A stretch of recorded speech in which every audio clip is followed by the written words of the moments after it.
стук передней подвески BMW E60. Ну, самая основная болезнь, это вот он, подушки. Вот они. Ну, они на мелкой ряби, по брусчаточке, сильно вот так вот стучат. Ну, у них подшипник выработку дает, вот он ходит. Все, так крутится вроде бы, а уже вверх-вниз у него уже выработка. Как бы, ну, очень много я их поменял. Первым делом, ну, как бы к стойкам сразу же, ну, не лезьте. Ну, первым делом смотрите вот их. У меня один человек 4 года, каждый год меняет на 60-ки.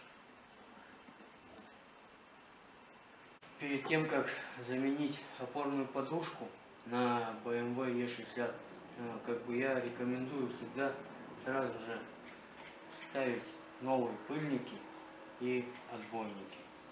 Как бы они, ну, просто на 60-ках всегда вот так вот спрессованы, потому что как бы машинка тяжелая, пружина сама по себе короткая, и ну, они очень часто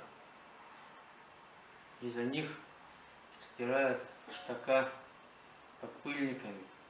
Потом, когда давление стойки пропадает, машина, то есть, уже проседает, и вот этим вот стертым штоком трехсальник, ну и все, соответственно, стойки, кранты. Ну, не скупитесь, они стоят недорого, всегда меняйте.